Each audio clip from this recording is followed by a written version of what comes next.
There are trophies in NASCAR you are proud of. The night race in Bristol is definitely one of those trophies. This is a driver's racetrack, and now Carl Edwards may have to expand the house a little bit because you got two of those big giant trophies. But the way you guys got this one, battling back, Carl, I mean, you never give up. No, we never give up. And, you know, Kyle had the car on the long run. He was unbelievable, and he had a huge lead. We got that caution. I knew my only chance was to get him on the restart. And like we were talking about, you know, he's lifting real early, running the bottom, doing his job. And I just made a pact with myself in Richmond this year after he ran right over me in the nationwide race and just wrecked me out of the way to go on, that if I ever needed to get by him, I wouldn't be too worried about bumping him a little bit. So I didn't bother to tell him that, so he was a little pissed, I think. But that's just the way it goes. That's racing. I love it. Hey, Carl, my question is the battle for the lead going into turn one. I felt like, you know, you were attacking like you should. Okay, now, the 18 lets off early. Yeah, I could get a run down the front straightaway, and I was going to kind of go in there a little bit. He lifted a little early, and all I did was just touch him a little bit. I mean, you should. I figured he was going to come in this corner and pile me. I was ready for it, and he did. But it just didn't work the same way, and I knew that the high line was, for me, a little better. So I stayed up there, and I think if he was really mad right there, he'd have gone ahead and hit me right there. I just think, you know, I ended up winning the race. I'd have been mad if I was in his position, that's for sure. But do you think at this point he thinks that he's still going to come on back by you? Yeah, probably, because his car was real fast. That's probably what he thought. And I truly figured we were going to get a restart. He was going to be second. We were going to go around the corner. He was going to move me out of the way, and he was going to be back in front. That's what I figured would happen, but we didn't get it. Statement first. You impressed the heck out of me last week, you and Bob Osborne. I told you at the show. Tonight, they made an adjustment on the car, worrying about you, and I think that's what cost him the race, Carl. And that's my opinion. Now, Bristol, pretty cool. I mean, really racy, wide, hard to get a hold of. Right. Yeah, it's a way different Bristol. You know, it's I mean, you know how it is. It's like the guy on top can go the same speed as the guy on the bottom. He can terrorize you. Yeah, terrorize you. Drives you crazy. That's the word I've been looking for. I was terrorized. Always ask our geologist. Mark. You're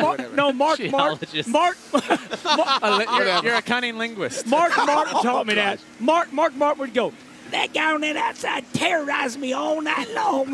Yeah, well, Carl, because we always believe there's two sides to every story, we want to hear what Kyle Busch had to say about it, and then we'll let you react to it. Let's hear what Kyle Busch had to say after the race. It's Bristol, of course, a lot of emotion, a lot of bumping and banging on the racetrack, but Kyle, just take me through what happened there on the pass for the lead. I'm not sure. I got hit in the back and, you know, got rear tires chattering up the racetrack, so you know, unfortunate for us. I mean, that M&M's Toyota was awfully strong tonight. It was a great car. Addington and the guys come here and unloaded with an awesome piece. So just frustrated we led that many laps and weren't able to close out the deal. You know, that's just the main thing there, and just trying to get a win and trying to get those bonus points, but it wasn't meant to be.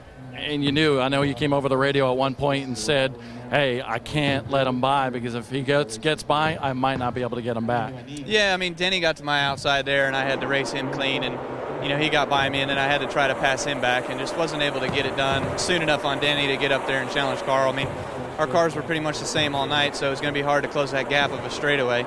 And we did a little bit of that, but, you know, we never had a chance to get back to him. Extracurricular activity a little bit after the race. Tough to keep emotions in check on a place like this when you've been so good all day long.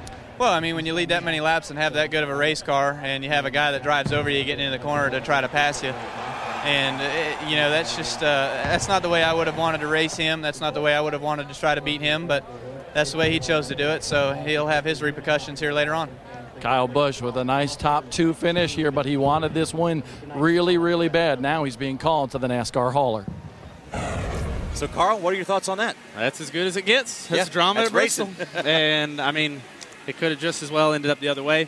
And like I said, it's not like Kyle's never ran in the corner and had to move me out of the way to go by. And that's just that's the way it is. So, you know.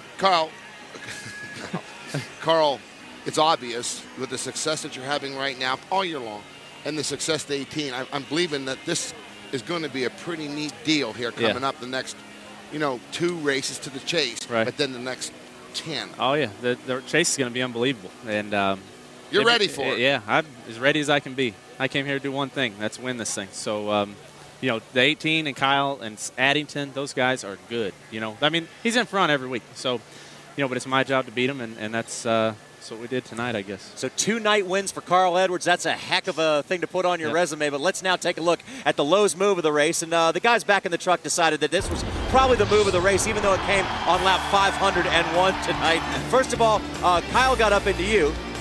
And then here's the actual Lowe's move is when you came back down. All right, just when he went Watch this, Kyle. There. Watch this, Kyle.